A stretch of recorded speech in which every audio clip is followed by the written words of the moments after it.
Good morning, everyone, and welcome to our virtual counselor update. My name is Angela Campbell, and I am the Assistant Registrar of Recruitment here at Concordia University of Edmonton.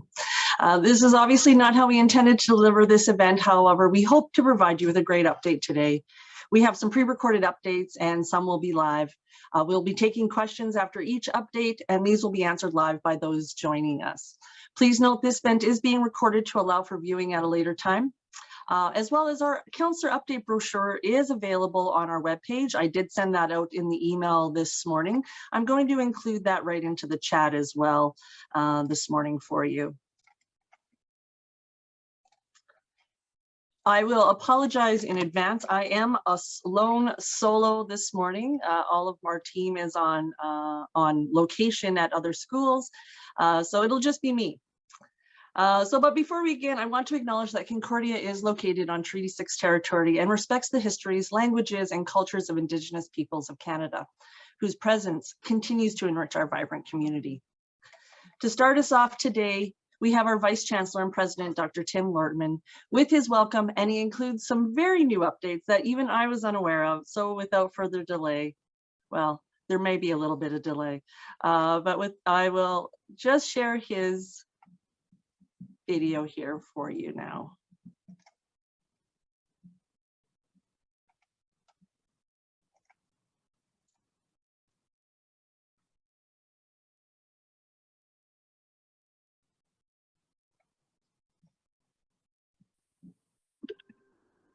Well, hello, councillors, and welcome to our 2021 Councillors Breakfast. I'm Dr. Tim Lortman, and I'm Concordia University of Edmonton's President and Vice Chancellor. Well, you know, it's been quite a while that we've been living with this COVID thing, and if I think back to a year ago, there is no situation in which I would have imagined we would still be doing these sorts of events virtually. But here we are. So thank you very much for attending, and hopefully next year we can be together again in person for a delicious breakfast and a great morning of information and socializing. Now, our community at Concordia has been amazingly supportive of one another. I've been so proud of how we've been throughout this pandemic. Leadership has really been shown in all areas of our institution. It is quite wonderful. And I think, you know, when I think of what makes Concordia a first choice institution, that sort of leadership is definitely part of it. You know, we have excellent programs. We have terrific undergraduate and graduate level degrees that are very rigorous and very well respected, and that our students tend to do well in, and then go on to other pieces of their lives post-graduation, whether that be more study, graduate study, or into the world of work. Another thing that makes us a great first choice is the supports that we have for individuals, and you'll hear about this more this morning. We really want to meet each student where they're at, and we want to ensure that by the end of their degree, they're as prepared as they can possibly be to take on the world, and they do. We have an emphasis here on citizenship, on relationship, on service, and on generosity towards one another. However, you know, many of those things, at least in part, can also be found in other places. In my mind, it's our community that makes us the first choice institution. Now, COVID has surprisingly not weakened our community. Actually, in many ways, it served to make our community stronger. At Concordia, people care. They care about one another. They care about academia. They care about scholarship. And they care about Edmonton and the world in which we live. Our profs at Concordia know people by name.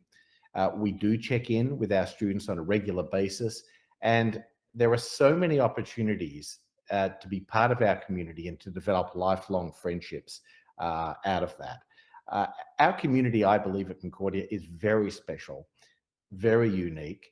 We don't take it for granted, and that is what makes us a first choice institution, and that is what makes us different from other institutions, post-secondary institutions in Edmonton, and indeed throughout Alberta and Canada. On that, of course, topic of community, our community has had to deal with, for nearly 2 years now, COVID-19, as has everybody. Now, throughout that time, we've been really careful to follow all of the Alberta Health Services guidelines to the letter.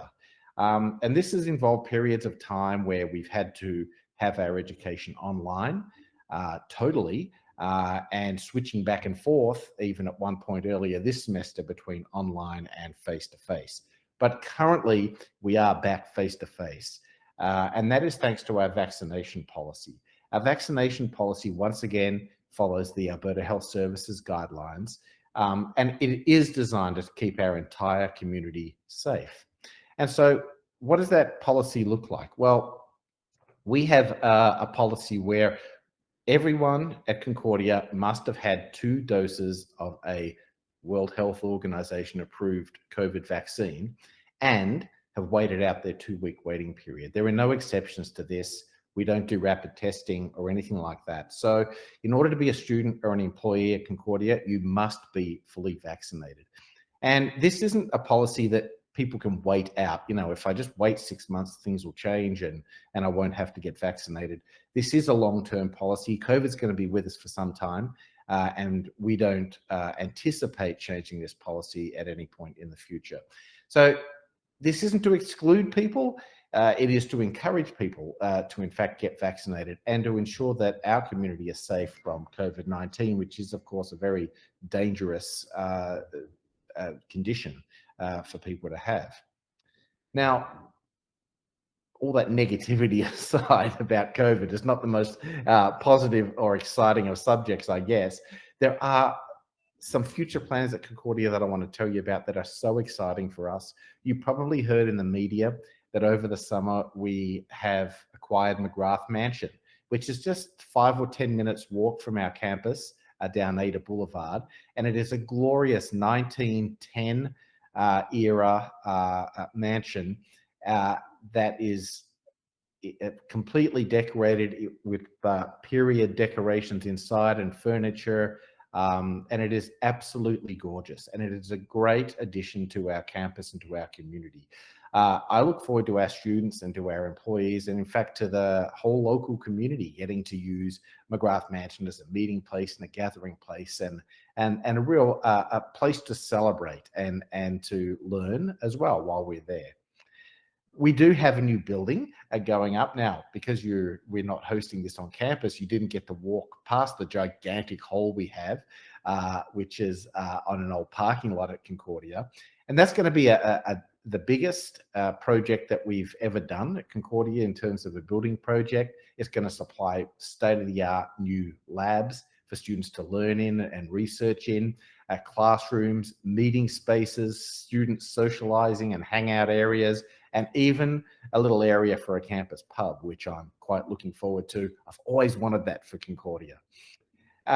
We have some very exciting programs. Our Doctor of Psychology has started this year, and we have our first cohort in there. So students can now start an undergrad degree at Concordia and go all the way through to having a doctorate in psychology by the time they leave us. So that's really exciting. We've also got a great Masters in Science of IT that has started up. And so once again, students can start a bachelor's degree with us in IT and then keep going all the way through and get their MSc IT at the end of it. So there are a couple of really interesting programs that are brand new at Concordia. We also have terrific innovation centers such as AI, artificial intelligence, and one in renewable energy that's brand new. And those innovation centers are very exciting and developing and growing rapidly. So they're a place for, I think, innovative entrepreneurial students to connect with and see what comes out of that. We've also been enhancing our Indigenous relationships, signing agreements with new groups of Indigenous people and communities outside of Edmonton, and also enhancing our work here at Concordia with our elders and with our Indigenous students and our non-Indigenous students. So all of those things are really terrific and really exciting. I hope you have a wonderful breakfast this morning. I hope you enjoy whatever you have at home, whether that's Wheat Bix and toast and a cup of tea. And I look forward to seeing you face to face next year. But for now, enjoy what we have on the agenda for this year.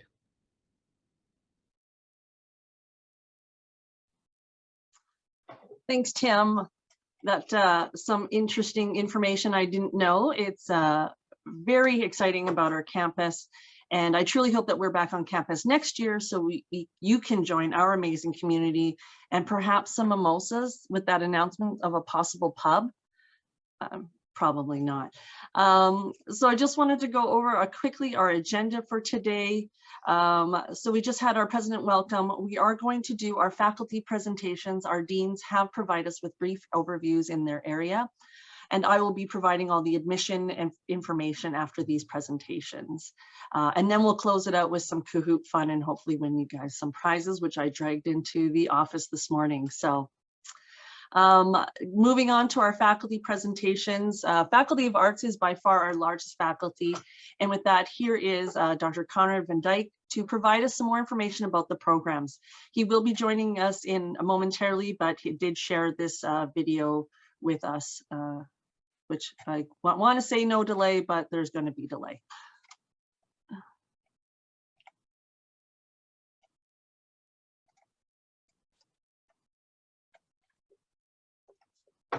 Good morning and welcome to Concordia. In this presentation, I'll be talking about the Faculty of Arts, particularly the value of an arts degree, as well as some of the things that are new in our programming. I'm Conrad Van Dyke. I'm the Interim Dean of Arts and I'm also a Professor of English. I've been at Concordia since 2008, so I'm delighted to share with you some of the wonderful things that make Concordia a unique place. In terms of the different departments in arts, we have 5 areas of study: philosophy and religious studies, fine arts, psychology, language and literature, and the social sciences. If we break these down further, we can see many specific areas such as English and French, drama and music. Most of these are 3- or 4-year degrees, although 1 or 2 are minors. So classics is actually a minor rather than a full program. Next, I'd like to talk a little bit about the value of the arts. And there's a kind of cultural preconception that the arts are not very practical. You can see that being parodied here in this particular cartoon from the New Yorker.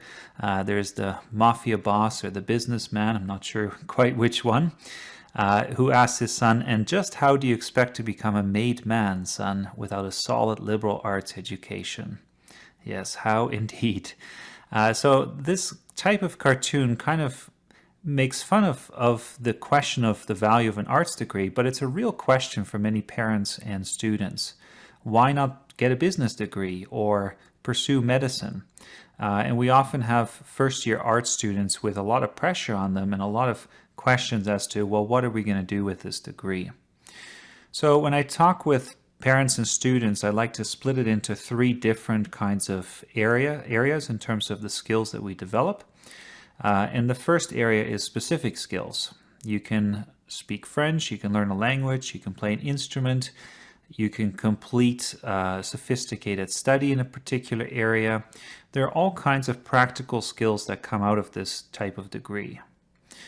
At the same time, we have transferable skills, which are skills that are a little bit more on the soft end. And these are skills that you can use in many different settings. If you are, for instance, able to interpret a complex text, something you might do in history or English, let's say, then you can go on and do a law degree, for instance, where this is a key skill to have, right? If you can communicate with confidence, whether on the stage or in the classroom, these are skills that are going to suit you well in political life, in leadership situations. So transferable skills are skills that are useful in the workplace, but you might not be able to anticipate exactly where you're going to use them.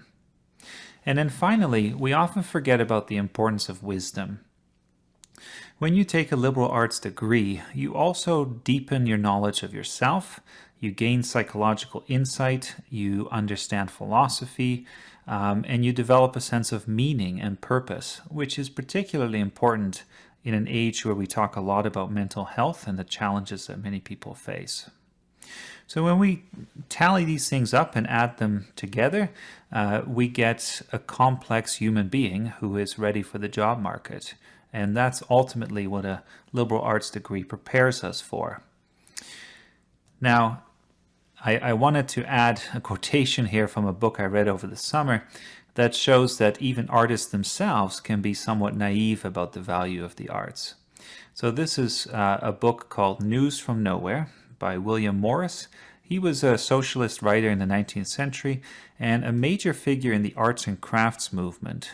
So in 1890, he published this utopian fiction, which is actually set in the 21st century, right about now.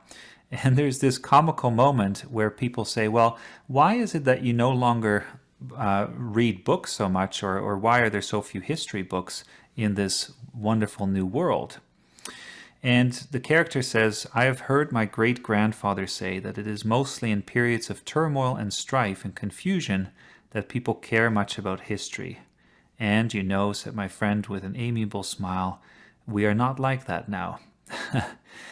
It's an interesting observation, and it makes us realize actually that yes, we do live in a period of turmoil and strife, and history is absolutely essential in order to confront the challenges of today, whether it's climate change or economic issues. History teaches us how to think about these things and gives us a more profound perspective. So that's just one example of how the arts still make a difference today. I also like this quotation, and when people come out of an arts degree, they shouldn't think of their heads just being stuffed with knowledge and facts, right? Like lots of information.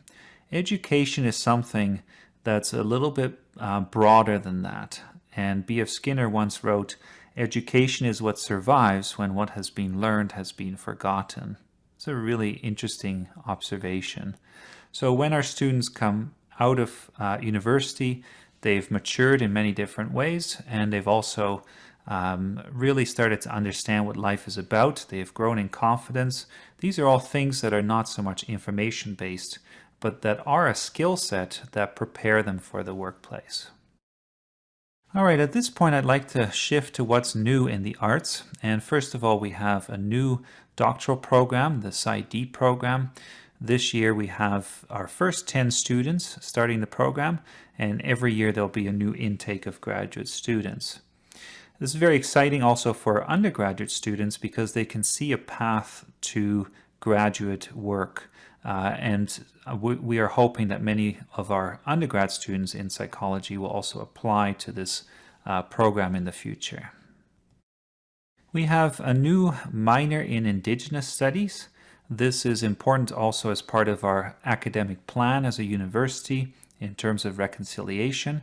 And we are currently hiring a full-time professor in this area to really make sure that we teach people about Indigenous history and culture and work towards further reconciliation. We're working on a 4-year degree in philosophy. So currently we have a 3-year concentration and there's sufficient student demand to add the 4th-year option, which will also give those students an ability to go on to do graduate work in the future. Sometimes we do have to cancel programs, and in psychology there are 2 programs being canceled. So we have a forensic studies minor which has a few students in it. This will be replaced by different minors in the future. So as times change, we have to kind of keep up to date with what's most relevant in this area. Similarly, the Psi-A program, the assessment program, is being phased out slowly, and in a sense the PsyD program is a much more capacious and robust program that has replaced it. Our drama and music programs are still putting on performances. There are obviously some limitations in terms of the audience being present, but we're doing our best to have audiences included and also follow proper safety protocols. There are many new courses, but I'm just going to highlight 2 here. So Indigenous 391 is an exciting new course that we're offering this winter for the first time, and it puts students in touch with Indigenous communities and organizations to work on very practical projects.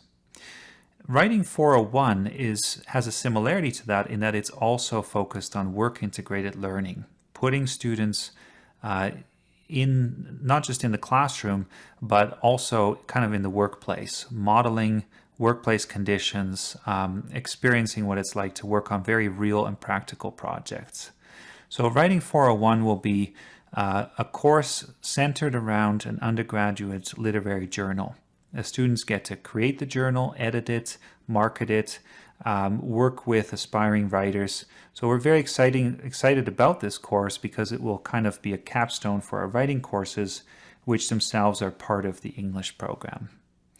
Those are just a couple of examples of new courses, but we are constantly innovating and finding ways to make our programs relevant and keep them up to date. That's it in terms of the Faculty of Arts. I'm always happy to answer questions and talk with you. Thank you very much.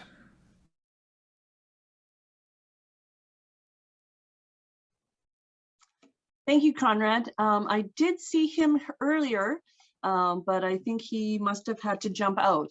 If there are any questions, feel free to use the Q&A portion of the Zoom and we can answer those questions. I'm sure he'll probably join back.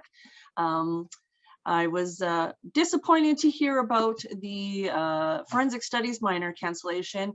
I've been out on the road with ELIF over the last few weeks, and the number one thing I keep hearing is, I want to do forensic science, I want to do forensic studies, I want to do criminal investigation, I want to be a criminal lawyer. So it's kind of weird how these things kind of ebb and flow when we're on the road like that. So if there are no questions, of course, we can answer those further on. I will be going over admission requirements after the presentations. So if there's no questions, we'll move on to our faculty. Oh, sorry, there is one question. So one of the questions is, what is the difference between our psychology degree as well as our psychology applied degree? Our psychology applied degree is something that students apply for once they've started a psychology 4-year program. The applied portion will give them experience in clinical settings, in settings to put those skills to use in that 4th year. So it really gives them some experience to put on their practicum. Generally, students that are planning on moving into a master's program, this is the program they should get into, is that applied emphasis program. Hope that answers that question. If Conrad joins us later, he can maybe clarify a little bit more on that as well. So now we have our Faculty of Education, and we do have Edgar here as well to answer some of those questions as well. But first, we'll just show his short video to provide a bit of an overview of the program. Good morning. Welcome to the Counselor's Breakfast this morning. My name is Edgar Schmidt, and I'm the Dean of the Faculty of Education. This morning, we're going to give you a little overview about our faculty and the programs that we offer here. A little bit about our faculty. First of all, there are 7 full-time permanent faculty members. We also have 2 academic services officers who play the role of field experience coordinator as well as employment processes coordinator. Both of our coordinators teach mathematics in our program. We also have a half-time administrative assistant. All of our professors have teaching experience, whether it's in the K-12 program or at the post-secondary level. They've also taught at the provincial, national, and international levels. The faculty members also engage in research across the province as well as nationally and internationally. I'm also pleased to say that all of our faculty members also teach in the Master of Education program at Concordia University of Edmonton. A little bit about our B.Ed program. It is a 2-year after degree program. We do have our students engaged in 14 or over 14 weeks of student teaching. The program courses are all designed to support and teach the teaching quality standard, which is required in Alberta, as well as the ATA Code of Professional Conduct. We do focus on elementary school education, and throughout our program, all of our courses offer emphasis on planning, inclusive education, and the braided approach to Indigenous and historical cultural topics and knowledge.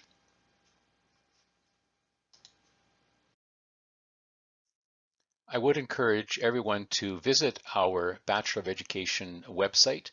There's a great deal of information available on that site. Once students are accepted into the Bachelor of Education program, we do encourage them to become part of the Education Student Society. This is a local of the Alberta Teachers Association, and the ESS provides a great deal of opportunity for our students in terms of professional learning throughout the 2 years they are with us. Admissions into our program can be a little bit more involved. The key feature I want to highlight here is that students must have a degree before they are able to apply to our program.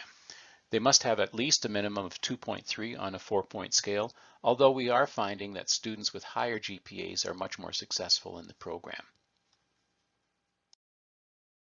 The applicants must include a philosophy of teaching statement, as well as a record of volunteering or working with children and youth. They also must provide a confidential assessment, and these are very important as part of the overall admissions process.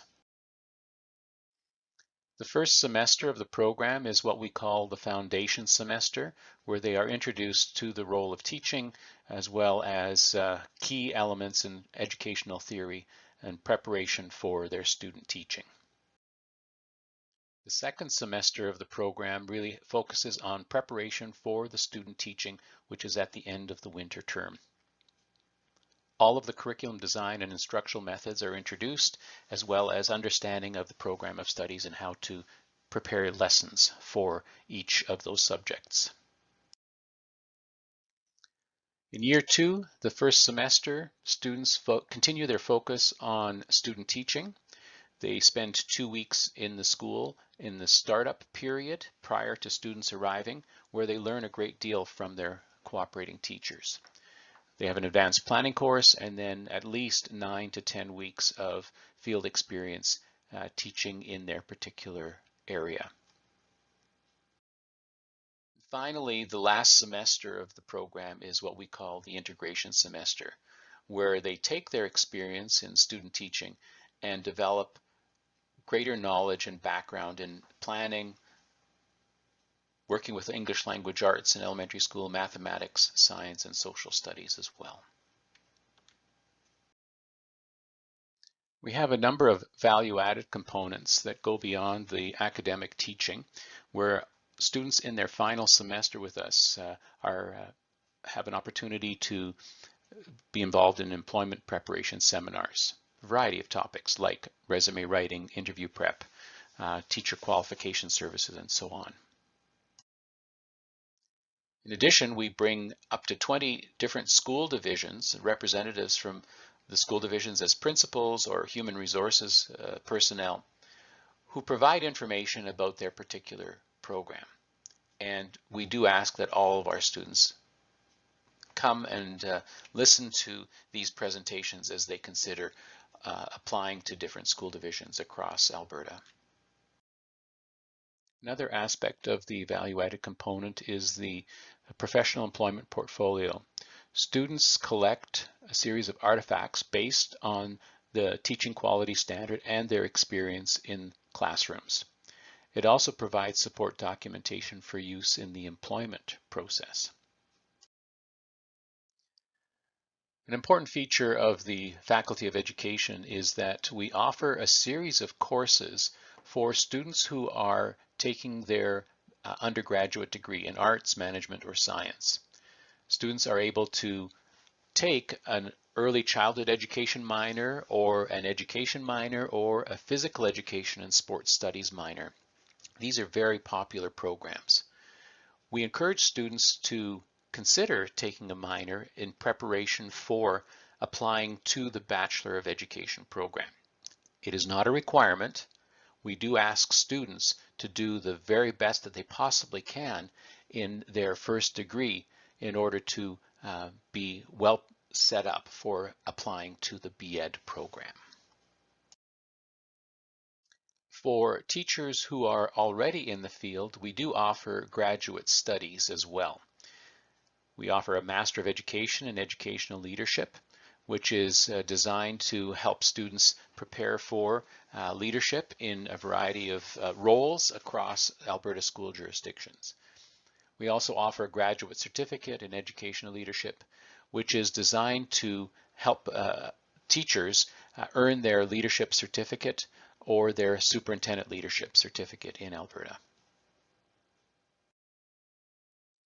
Thank you for being here and for listening to this presentation.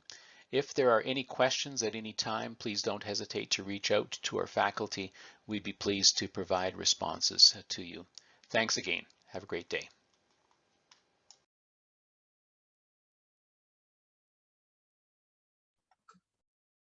Thanks, Edgar. I just wanted to just make note that the teaching certificate does allow them to teach from the K-12 in Alberta. And we often get asked from students about whether or not they can teach in the secondary route. Would you like to address that, Edgar? Sure. Yes, thanks. I'm sorry I can't open my video, but what I can say is that the teaching certificate, as Angela said, allows teachers to teach anywhere from K-12 across Alberta.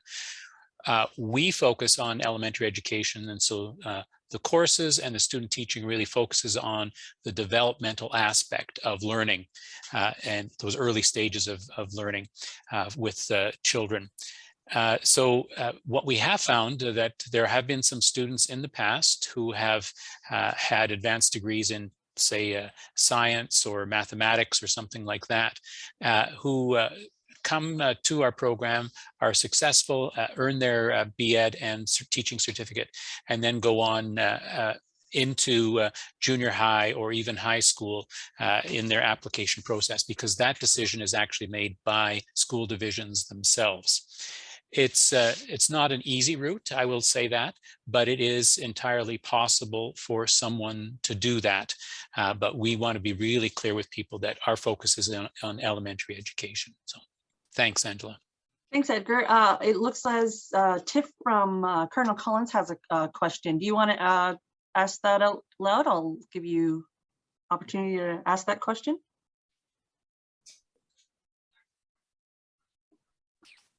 Hi there. You know what? I think my hand actually just bumped it because I'm listening from my phone, but great presentation. Thanks for the information on the education faculty. Awesome. Thanks, Tiff. So I am including, if you do have further questions about the graduate programs, I am including a link in the chat to sign up for virtual information sessions on those graduate education programs. So if there are no other questions for Edgar, we can move on to student life and learning. And we have Keely here. But we also have our Vice President of Student Life and Learning here, Dr. Barb Van Ingen. And no, Barb, I'm not putting you on the spot. I just wanted to let our counselors know about your successful candidacy to the Vice President academic role, which you will be starting in spring. And I just wanted to congratulate you in this forum. So with us today is Dr. Keely Cronin, the Director of Student Life and Learning, to give you some insight on how much we support our students here at CUE. Welcome, Keely. Hi, Angela. Thanks for having me. And I am excited to tell everyone a little bit about student life. So I am going to share my screen. Just give me a quick second. Perfect.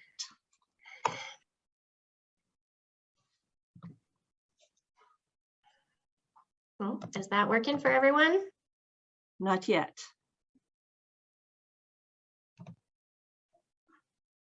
There you go. Yay, awesome. All right, so student life and learning here at CUE provides most of the support students for, or the support services for students. So everything from, new student orientation, when students are first getting introduced to CUE, all the way through graduation with our career services. So I'm just going to give you a really brief overview of some of what we offer. And if anyone has any questions along the way, just let Angela know.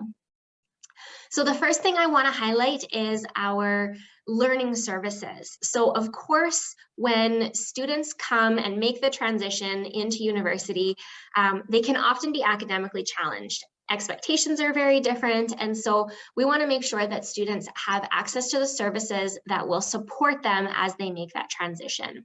So our learning services area has a few different things that are available to students, and that includes 5 free hours of tutoring to all students at CUE throughout their education here. We have many areas that tutors are available in, and they can be booked online. They are super friendly. These are mostly peer tutors. And so students who have recently taken the same course, often with the same instructor. And we find that that sort of individualized, personalized support for students can be really helpful. We also have a free writing center here at CUE, and that provides one-on-one writing consultations for all assignments. That is importantly not just sort of what you would think of as traditional areas where you think a writing center would help. It's not just for English papers. Our writing center advisor has a PhD herself in history and religion, and so provides tons of support to students in the arts, as well as to our education programs, our public health programs, science, management, all across the board. She's really fantastic. The last thing I'll point out is that we also have someone who provides support here on campus to help students develop and strengthen their learning strategies. And so sometimes students will come to CUE and realize that they are, maybe not as great at managing their time, or some of their study skills are, not as strong as they need to be. And so our learning strategist here can support those students to sort of assess what they are struggling with and help them improve their skills with studying, with time management, organization, all of those kinds of things. I also want to bring some attention to our learning accommodation students. We have a really fantastic learning accommodation services advisor here at CUE, and this area provides support to all students with any kind of diagnosis that they would need support with. And so those are, any sort of mental health diagnosis, any other health diagnosis, learning disabilities, any sort of like attention challenges, and then of course also any physical disabilities that a student might have. And so we have a really great team here who provides support to those students in accessing and setting up their accommodations, and then also navigating those accommodations throughout their education. So sometimes things change for students, right? And it's really important to have the support along the way for those students as they, move from being a first-year student all the way through to graduation.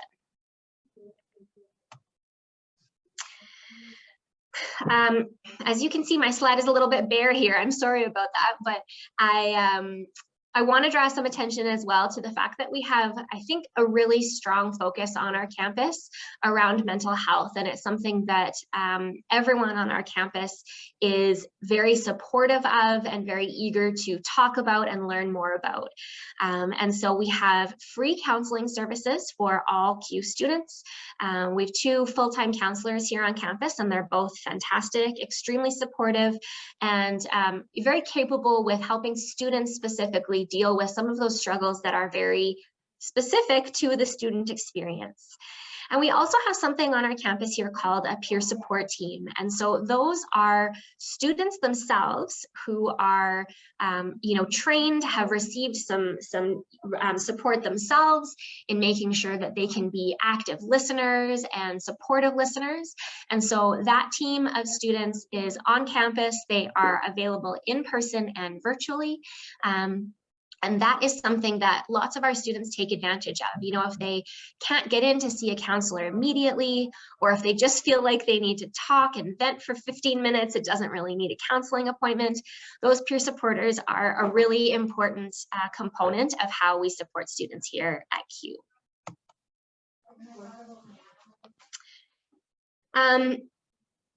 Oh, there's my slide. That's what I was looking for. Sorry about that. All right, one more thing for me to point out, which is career services. So we really encourage students here at CUE to engage with career services long before graduation, from the very beginning of their career as a student. And so we have tons of opportunities for students to do that. We have advising. We have a really fantastic career advisor here at CUE who can support students even with sort of those early questions around, you know, what can I do with my degree? What options are available for this particular major? Those kinds of questions. Learning about career options and the possibilities that are available, and then all the way through to helping them develop networking skills, interview skills. Obviously, we provide tons of support with career documents, resume, and cover letters. And so these are all really important components. We really try to engage with students from the very beginning. We host lots of employer events, networking events. We host something called Career Week every year, which is sort of like a combined career fair with some employer sessions, and a really great opportunity for students to learn about options and sort of practice their networking skills to some extent. And we are sort of ever expanding the employers that we have relationships with. So students have a lot of really exciting opportunities if they engage with career services. And that is it for me. I will stop sharing my screen, and if anyone has any questions, let me know.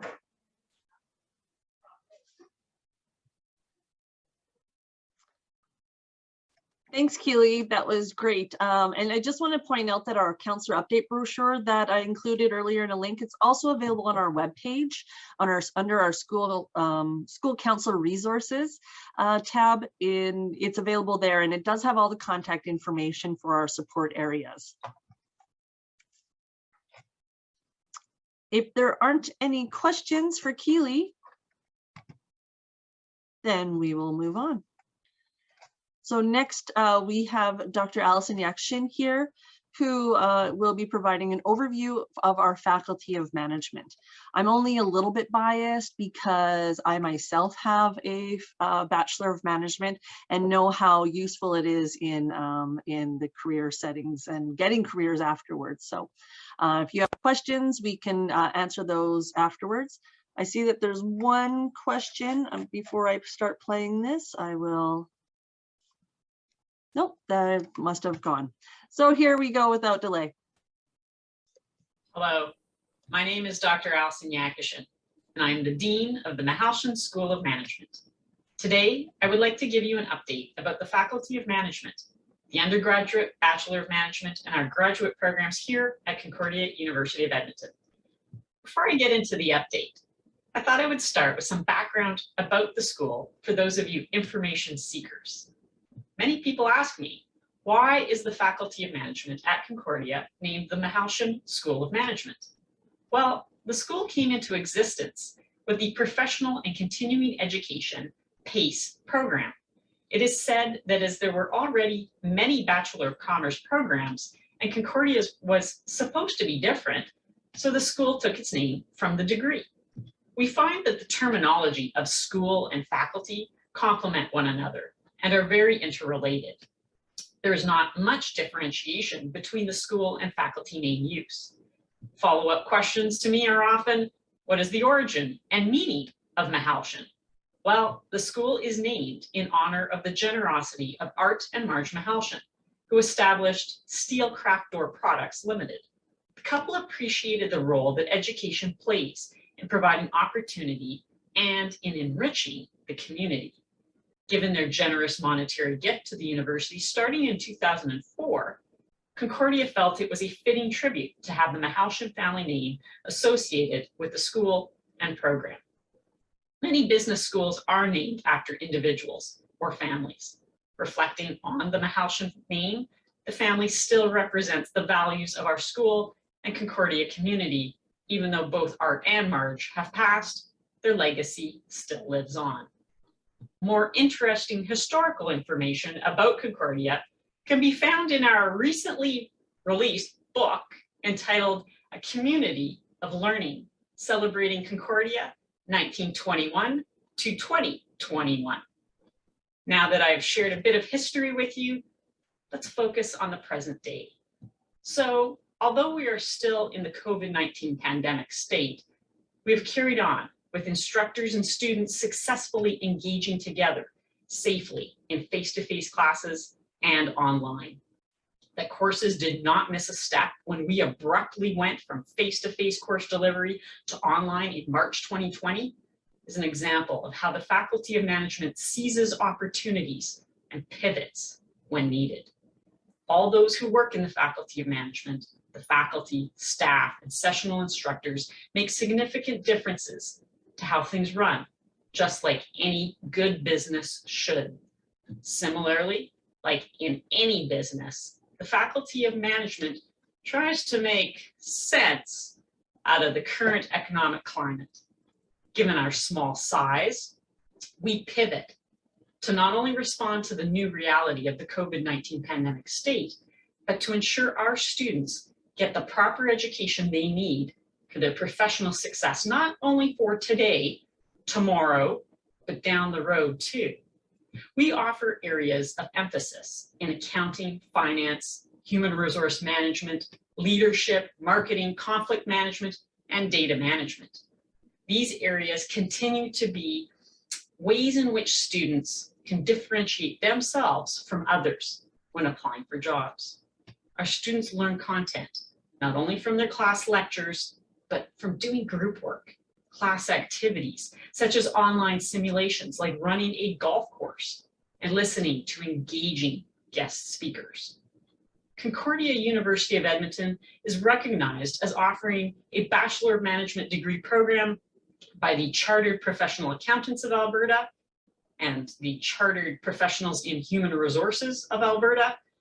We are a Business Education Alliance member of the Association to Advance Collegiate Schools of Business and a member of the Business Schools Association of Canada.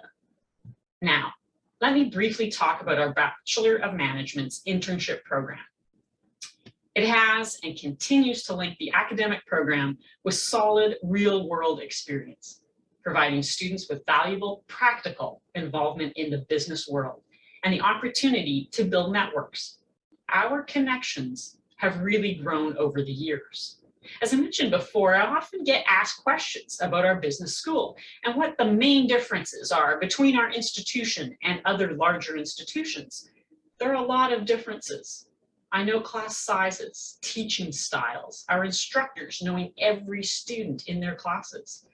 But our internship is perhaps the most unique difference. It is a requirement that all of our students complete a 13-week paid internship program prior to graduating. This takes place usually between the third and fourth year of study. When our students look back, they comment on how influential this experience was on their post-graduation. Why? Because this may be the first time many actually get to apply the knowledge they learned in class in a real company setting and get paid for it. That is putting classroom learning to good use. We make sure to give students in the Faculty of Management the information to succeed, and it is evident in our testimonials, not just from our students, but from the employers who hire our students. Similarly, we have had students compete in case competitions, such as the HRC West competition. It's a human resources competition, the Rocky Mountain Business Seminar, and the John Molson Sports Marketing Conference. Business and science students have combined their efforts to test ideas, as demonstrated in the Alberta Energy Challenge teams. Most recently, a team entered the Alberta Deans of Business case competition.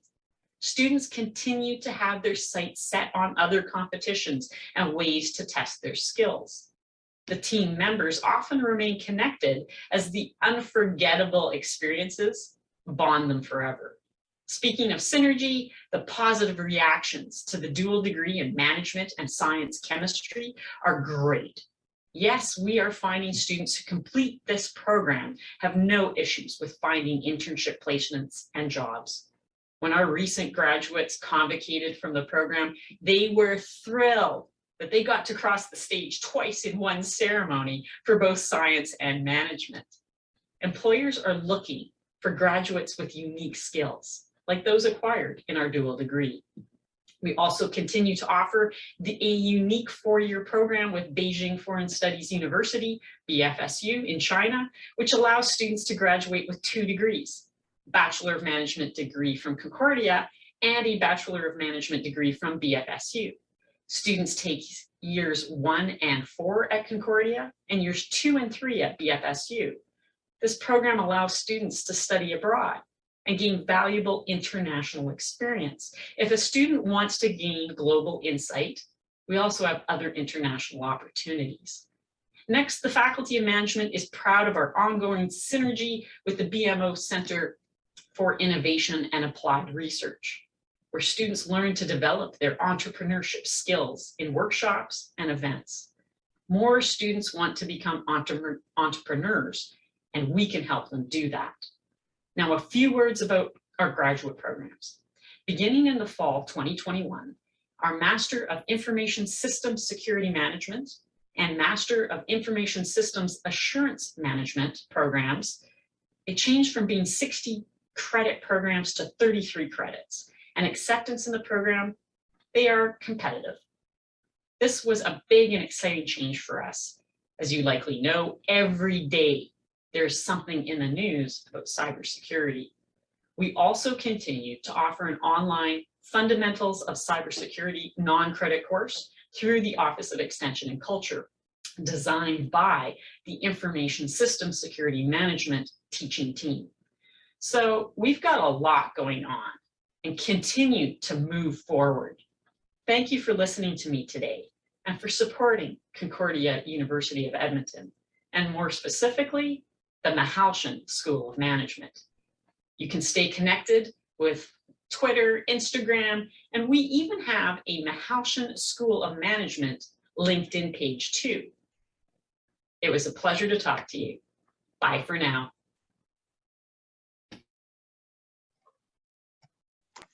Thank you, Alison. I actually learned something new about the Mahalshan School of Management today and its history. I was not aware of that. I did want to point out that our management program, our business degree, is a direct entry program. If you do have any questions, feel free to post those in the Q&A section. Again, I'll be going over admission requirements shortly. We did have, before I get to some questions for Alison, I did have one question that I must have raced through from Holly in regards to whether or not students can access career services if they've been admitted but not actually attending yet. And the question is absolutely yes, they can definitely get in touch with our career services. Shannon Coyne is our manager of that department, and they can access those services now. So, and now if are there any questions for our business degree? Alison is available with us and can answer any of those questions. I did want to mention something about that BFSU program, and Alison, just correct me if I'm wrong, but I believe there were 3 students that were in that program 2019, I want to say, and received full funding, full scholarships from the Chinese government. So it's a really great program for students to get real world experience, as well as get those 2 degrees from 2 different countries. The possibilities of careers would be endless.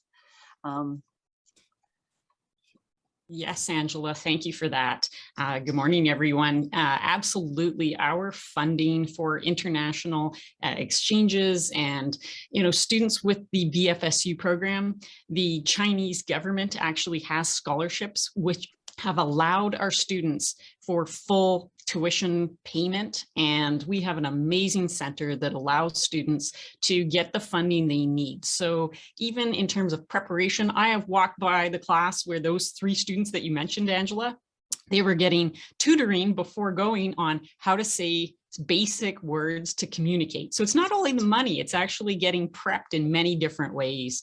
So, we don't just say, oh, go ahead. We actually really work with our students, as with the internship or other examples throughout the program, where we prepare our students for success. We don't want to see, students feeling frustrated in any way. So it is important to note that our funding we have available, and as a dean of a business school, I wish all of our students could go on an international exchange in some way. And sometimes it takes examples where I think that's part of it, of how do we engage our students and encourage them. And I know everyone listening, in high schools, that you have to do that sometimes, but please, continue to encourage students to go forward and experience and seize those opportunities. Thanks, Angela. Yeah, no problem.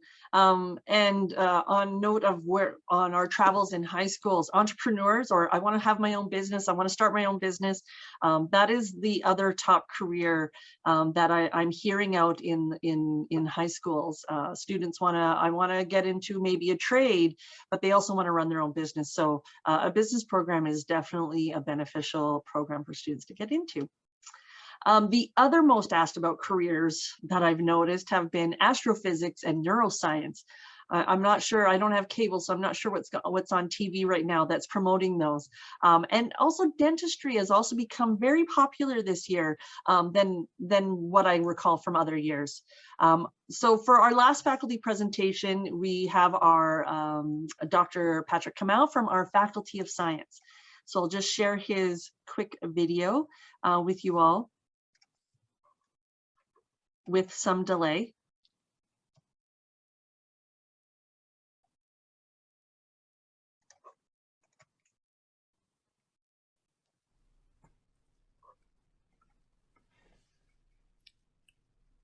Hello and welcome to Concordia University of Edmonton Counselor Update. My name is Dr. Patrick Kamau and I'm the Dean of Science. Please allow me to reminisce on the good times that we used to have when we met in person, but be assured that in all this, we are together and we shall overcome, i.e., never give up. I have 3 departments in the Faculty of Science, namely the Department of Biological and Environmental Sciences, the Department of Public Health, and the Mathematical and Physical Sciences Department. Of those 3 departments, the Public Health Department is different from the other 2, and I'll explain that in a short while. I have both 3-year and 4-year programs, and I also do have minors in the Faculty of Science. And hopefully by the end of this talk this morning, I will be able to convince you why you should encourage your students to join Concordia University of Edmonton, because of the kind of programming that we offer at Concordia. Of my 3-year programs, I have biology, I have chemistry, I have environmental science, and mathematics. And those are 90 credit 3-year programs, but that does not mean a student cannot start with a 3-year biology, for example, and end up doing a 4-year biology program. A 3-year program provides our students with an excellent general education as well as a solid background in the core areas of whichever discipline we are talking about. The advantage of a 3-year program is that it allows our students not to have to pay for that extra 1 year, the 4th year, and they can use that money for example, joining our after degree program in public health. I have 4-year programs, and I do have again biology, I have chemistry, I have environmental science and information technology, and mathematics.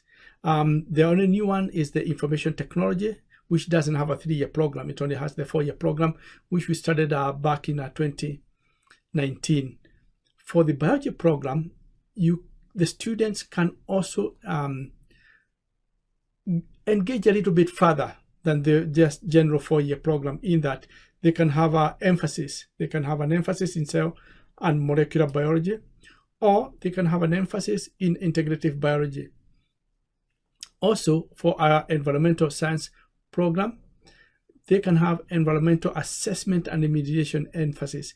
And with the current environmental issues that we have, this is a very much sought after emphasis for our students. We did get from industry that our students in science are very, very well educated in the science side of things, but they did lack the managerial aspect of it. And thus, we do have dual degrees. We have a Bachelor of Management and a Bachelor of Science Chemistry, which takes the students 5 years. I.e., at the end of the day, it's like doing 2 degrees, one in science, one in management, but we've arranged it in such a way that they're complete in 5 years. And we have had very, very positive reviews from the employers that our students now are able to manage a lab and also be able to give that science background that is so much important. When our students go through the Concordia education, they do gain a lot of experience and skills that are really going to help them when they join the workforce. Organization skills, data gathering skills, environmental sampling skills, problem solving skills, all these kinds of skills that are going to have them as well lauded and members of our contributing society. We also encourage high school students to do our dual credit courses in science. In 2020, we started with statistics, Math 151, and this year we are doing information technology, IT 101. And for those 2 courses, they've been very well subscribed. We'll be looking down the road to again bring in environmental science, computer science, and in the later years we'll bring in some science courses in chemistry and in biology. When you look at the possible outs that one can have with a BSc, you academically you can go to health sciences, go to a professional program like medicine, optometry, dentistry, pharmacy, or go to graduate school. For the graduate school, I would encourage you to advise your students to take the 4-year program. But like I said, they can start with a 3-year program, and after some time, if they want to switch on to a 4-year program, then they can do that very, very easily. The after degree program I spoke about earlier on, this is in public health. We have the environmental health degree. We have a diplomas and we have certificates in the public health. And for your information, our public health department, the environmental health, who are certified public health inspectors, we do serve Manitoba, Saskatchewan, of course Alberta, and Northern BC. And with Alberta, 80% of the health inspectors come through our program. Possible out with a BSc, you can have a traditional career, an non-traditional career, or you can have a science-related career. And quickly, if I may go through this, is with a traditional career, you join associations like the Association of the Alberta Society, the Alberta Society of Professional Biologists, the Association of the Chemical Professions of Alberta, or the Alberta Institute of Agrologists. And all these are the traditional careers. I myself am a chemist. I'm a member of the Association of the Chemical Profession of Alberta, which is across country federated by the Federation of Canada's Professional Chemists. You can have a non-traditional route for your BSc or career. I have mentioned again public health, and we also do have an after degree in education, so students just walk across a campus to the other side of the field to join our education, which is a 2-year program.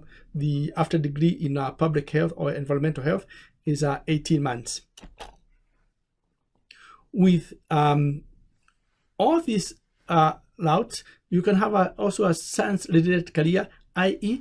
typically it's related to the application of non-science skills in areas such as public education, management, and this is where our dual degrees in management and science really put our graduates heads and shoulders above the rest. So what can you do with a bachelor in biology? You can be one of the many things. You can be a biological technician.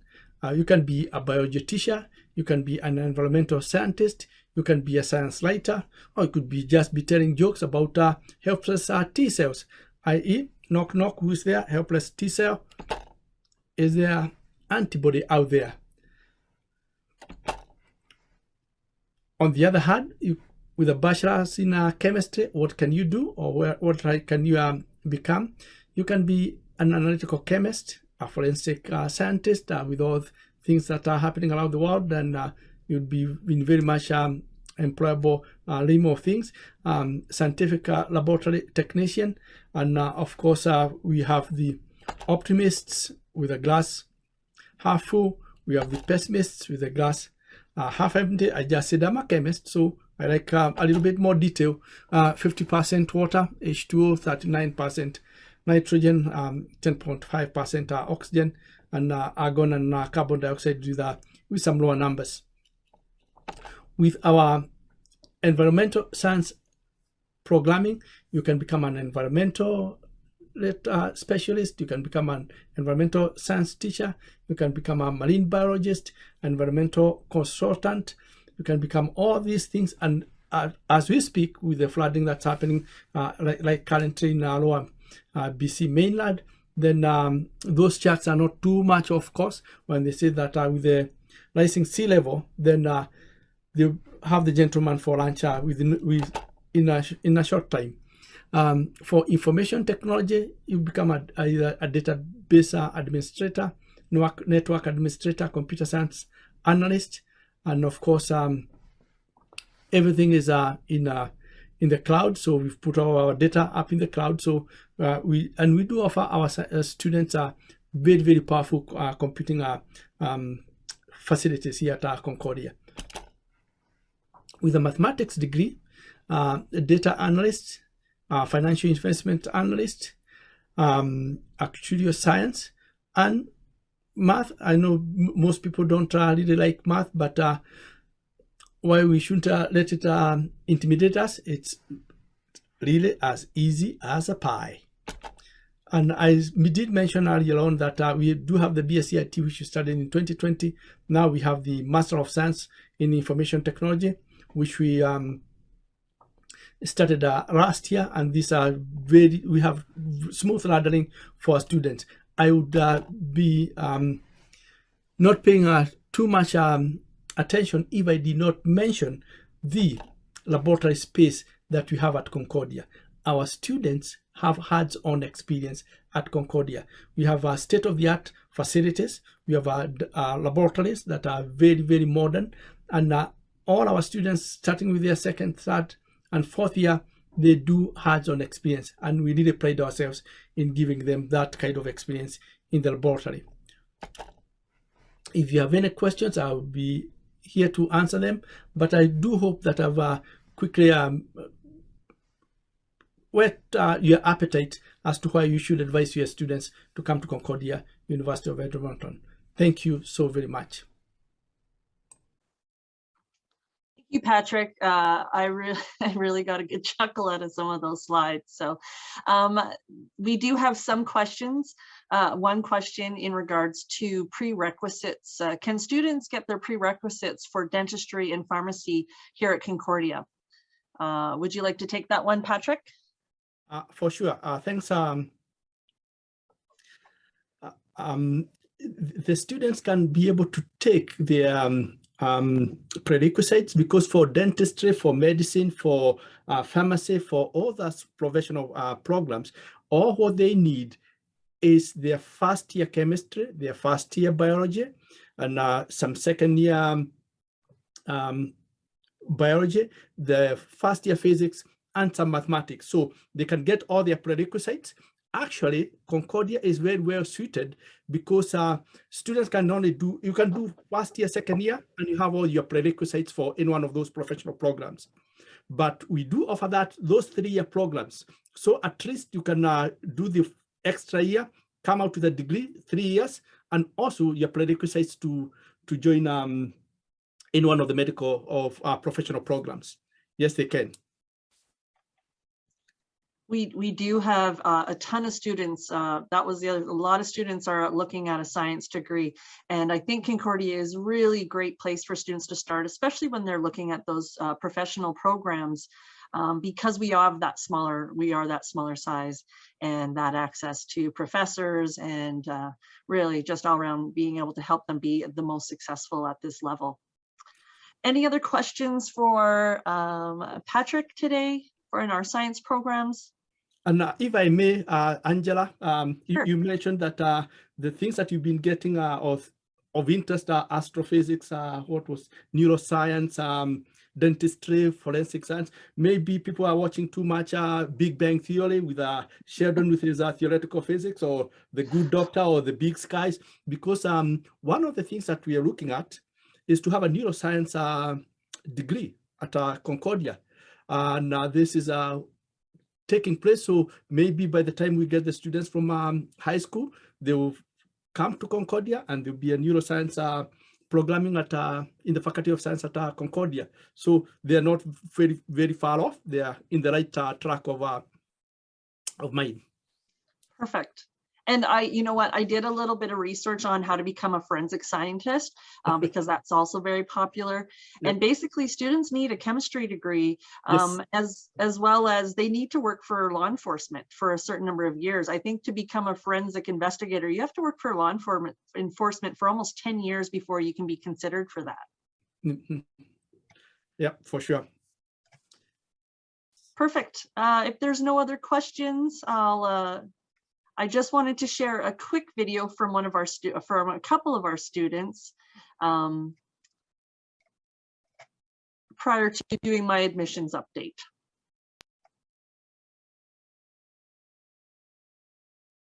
I'm Taylor. I'm going into my second year at Concordia, and my favorite class so far has been my 101 and 102 Introduction to Spanish. The teacher that I had, Katie Alexander, she was amazing. She was able to teach us so well through an online portal, through the craziness of COVID, and she managed to make it really fun and interesting to learn a brand new language. And of course, as anyone who's tried to learn another language before knows, you stumble through it, and it is so awkward to try and speak a brand new language in front of a whole bunch of other kids. But she managed to get all of us in our class involved in speaking Spanish as much as we could throughout the class in front of everybody else. I met a lot of really amazing people in that class because she was able to make us feel really comfortable. So that definitely was my favorite course that I had through the craziness of my first year. I can't imagine what it would be like in person, but I'm really glad that that was the course I picked when I realized I needed to take a language for my course.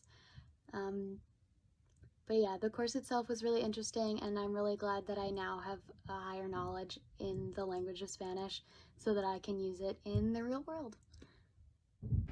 Hello everyone, my name is Pamela Hyla, and I'm in my 4th year of my Bachelor of Arts degree with a major in sociology, minor in early childhood education. Why did I choose Concordia? One of the biggest reasons why I chose Concordia is just the size. I love how small and intimate the institution is. It really gives you the opportunity to have a great relationship with your fellow classmates as well as your professors. And once you see them in the hallways, always saying hi, and it feels like a really big family coming to Concordia.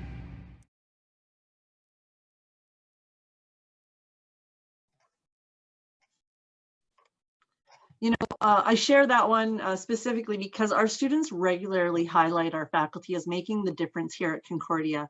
I actually polled our previous student ambassadors recently, and overwhelmingly their response to the benefits of attending CUE were the professors that get to know you, the closeness and the friendliness, and that they really care.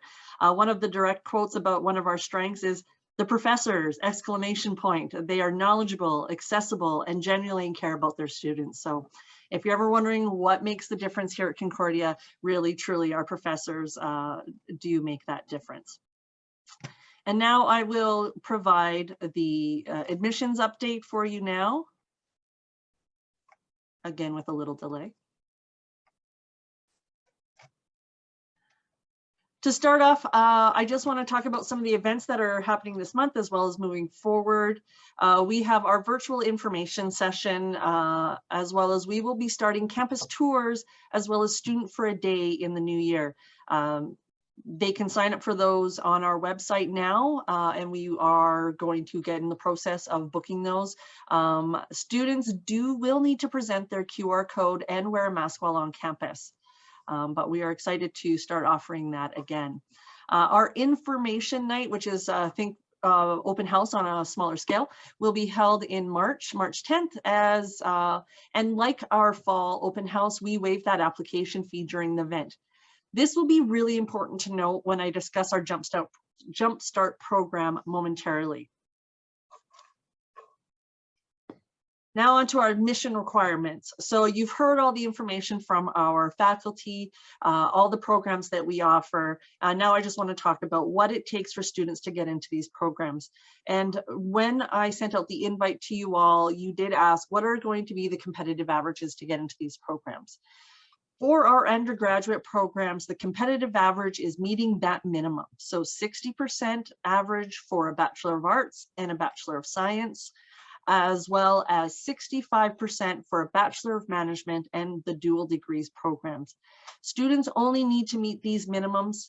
What they really will need to do is apply early. That is going to be the most important thing, is applying early, especially now since we will be welcoming back some of our international students, because what we've done, what we started last year is we started implementing enrollment caps. Now, we do have some of our BC and Saskatchewan counselors joining us. Thank you very much.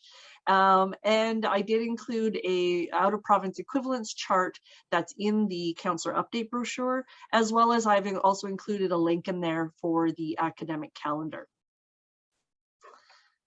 So although students only need to meet those minimum requirements, students will need to apply early because of those enrollment caps that are based on majors and concentrations. So they need to apply as early as possible, as some programs will fill up. Particularly our psychology program fills up very quickly, as well as our information technology. That was kind of the case last year. Who knows what it's going to look like this year? So students should apply as early as possible. Students also will, but they can, if they have that over that 80%, we will offer acceptance even if those caps have been met or exceeded. So then that registration deposit is really important to confirm that attendance, so that we can start looking at making sure that they get that seat. So just one quick question, I saw that pop in there. Confirm that students wanting to major in psychology, is Math 30 only encouraged and not required? Absolutely. For our Bachelor of Arts program, I'll just zip back here. Our Bachelor of Arts program only requires that English 30-1 and 4 other subjects. So they can only use 2 Group B subjects and 1 Group D subject. So if a student has English 30-1, if they've got Social 30-1, if they have Math 30-1-2, great. If not, they have Science 30, maybe they have another Bio 30, as well as their Foods 30, they will admit to that program. And there's no issues with requiring that in our program. We also get asked a lot about D subjects. Students, like I just said, students can use 1 D subject towards their admission requirements. And this can be any 30-level high school course or any combination of 2 3-credit subjects, and they can be from the same areas. I do know some universities don't allow them from the same 3-credit from the same area, but we will allow that. Onto our Jumpstart program. And this is going to be really important for, I've talked a lot about this to your grade 11s in the high schools that I've been in. It's an early admission program that students in grade 11 can start applying starting this January for admission for fall 2023. With enrollment caps, this is a great way for students to apply to the program and then have that seat saved for them. Remember our March info night that I mentioned in March 10th, I believe? So we will waive that application fee for students in grade 11 as well. So for our Jumpstart program. So students can be applying to those psychology or information technology, business program, any of our undergraduate programs they can apply to. We will waive that application fee and we will save that seat for them until their grade 12 year. Again, we will start looking at registration deposits to ensure that we maintain that seat for them. So this is a great way for students that are like, they want to do psychology. That's a great way for them to get in there and get that seat saved for them. Noticing just on the screen, the students will, with an average of 65% as well as a 72% for the management program, will be offered that conditional admission. As for International Baccalaureate and Advanced Placement courses, applicants may be eligible for transfer credit with grades of 5 or higher for IB and grades of 4 or 5 for AP. These courses are listed in our transfer credit database. You just go into our transfer credit. I can include a link later. And when it says select institution, you just scroll right to the bottom and it'll say AP or IB courses, and you can see how those courses will transfer to Concordia.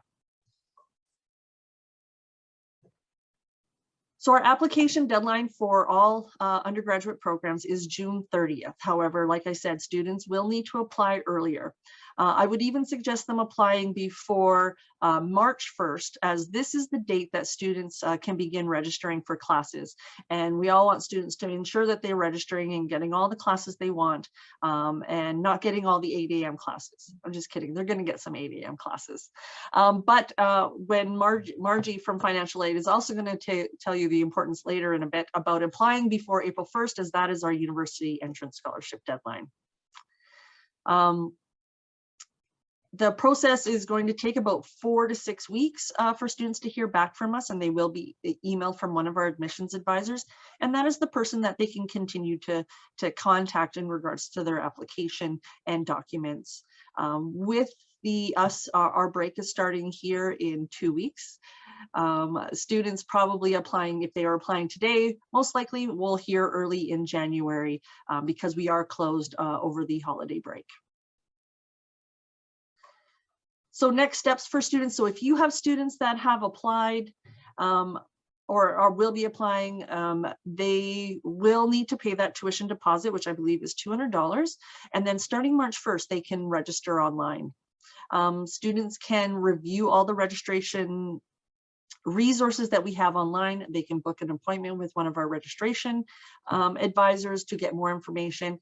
I would also suggest that students go on and look at their program planners.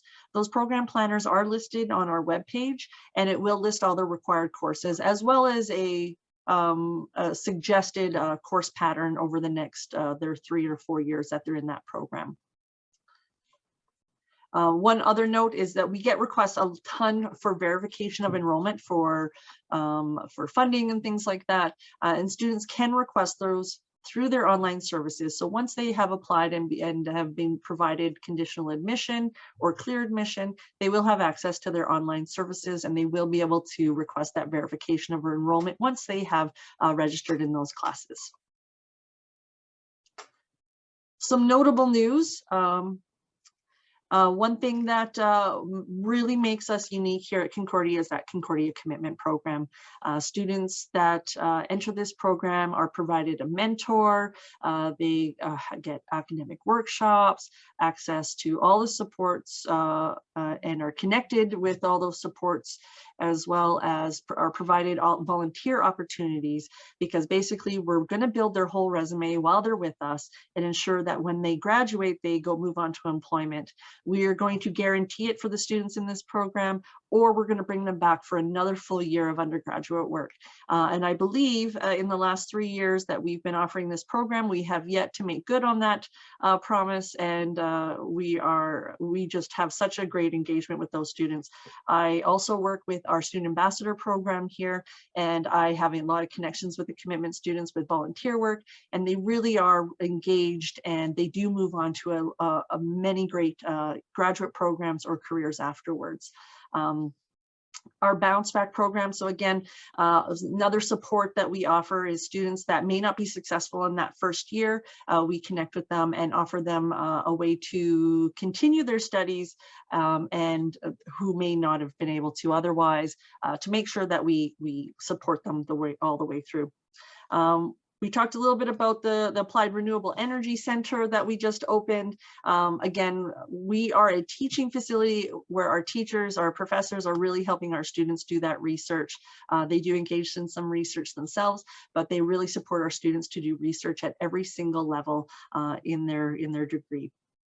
I did want to mention our Office of Extension has a ton of extension courses and programs available. So I know often I get asked with students, what can I do with this program? You know, even if they're nearing graduation, our extension courses are really great way for students to get some very unique training experience in lots of different areas, event management, there's mental health courses, all sorts of different courses that students can take to supplement their education as well as put that on their resume. So when employers are looking for employees or they're hiring, they're looking for that education and that experience, and these supplemental courses could really make that difference. I am going to include in the chat a link to a poster for a course that we will be offering. It is an Indigenous engagement and collaboration course in conjunction with Suncor. We've been offered a grant for this program course to offer it to you all for free. So I would suggest pulling that poster up and getting in touch and taking that course starting in January. And then finally, notable is our international partnerships as we continue to grow. I think we actually signed our 100th agreement, which coincides with our 100th centennial year this year.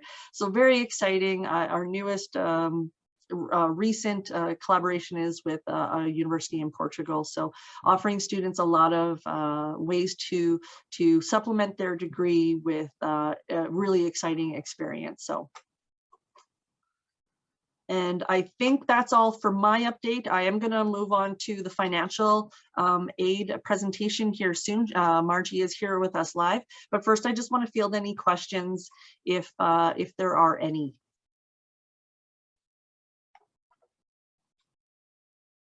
By all means, if there are other questions, you can email me directly, as well as you can send it in the chat, or you can hang out after our fun Kahoot game, and we can have a discussion about any of the things that we've talked about today. So if there's no other questions, I will hand this over to Margie and let her provide you with all the interesting news on funding and awards for students. Good morning, Angela.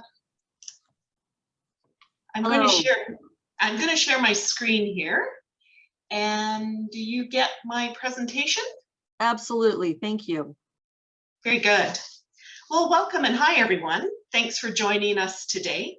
We appreciate your interest in learning about financial aid and awards at Concordia University of Edmonton. We are very aware that financial matters are important to students entering their first year of university, maybe even more so given the current pandemic. I thought today I would give you a brief overview of our Financial Aid and Awards website so you can feel confident in navigating our site to find important information. You are currently looking at our Financial Aid and Awards main page. Our main page has a link for students to book a virtual advising appointment with us, along with a listing of any upcoming deadlines and events. These deadlines will be important for students to be aware of once they start their studies at Concordia. We often get asked what the cost of tuition will be from year to year. By clicking on Estimating University Costs, you will be brought to a document which will review tuition, fee costs, along with the living costs for the upcoming year. Students registered in a maximum course load at Concordia, taking 15 credits per semester over an 8-month period of study, can expect to pay approximately $10,000 for their tuition, the fees, including their books, and the health and dental benefits through our Concordia Students Association. On the left-hand side of the page, you'll see our navigation bar. If you click on Scholarships and Awards, you'll be brought to this screen where students can click on the box that applies to them. Concordia University of Edmonton offers a wide range of awards and bursaries to recognize success and assist students financially. If we click on high school students, and then again on University Entrance Scholarship, you and your students can learn more about our largest incoming scholarship opportunity. Our Renewable University Entrance Scholarship for high school graduates is based on a student's 30-level high school grades. The values range from $1,000 to $5,000 per year, depending on their award average. The courses used to calculate their award average depends on the program students have chosen to register in at Concordia. If students are completing high school, a preliminary entrance scholarship may be sent soon after they apply for admission. And when final transcripts are received, a final entrance scholarship offer will be sent. Students are automatically considered for this scholarship when they apply for admission to Concordia by the appropriate deadline. For students who want to start their studies in September, they must apply to Concordia on or before April 1st. And very exciting news this year, we are now offering entrance scholarships to students who delay their start date to the winter semester. Students wanting to take a gap semester can now get an entrance scholarship when beginning their studies at Concordia in January, as long as they apply for admission to Concordia on or before August 1st. Speaking of scholarships, students finishing high school in Alberta and planning to attend post-secondary are encouraged to apply for the Alexander Rutherford Scholarship. We appreciate the many reminders that you give to students to apply for this award. The online application opens each year in August on the Alberta Student Aid website. Student Aid typically keeps the Alexander Rutherford Scholarship information under featured scholarships, but you can also find it by clicking on academic scholarships. And speaking of academic scholarships, Alberta Student Aid also offers scholarships for academic success while students are in university. The Jason Lang Scholarship is a $1,000 scholarship for students who earn a 3.2 GPA on a minimum of 24 credits and can be earned 3 times during a university career. Every year, I have students who missed out on this scholarship opportunity because they didn't know that it required an 80% course load.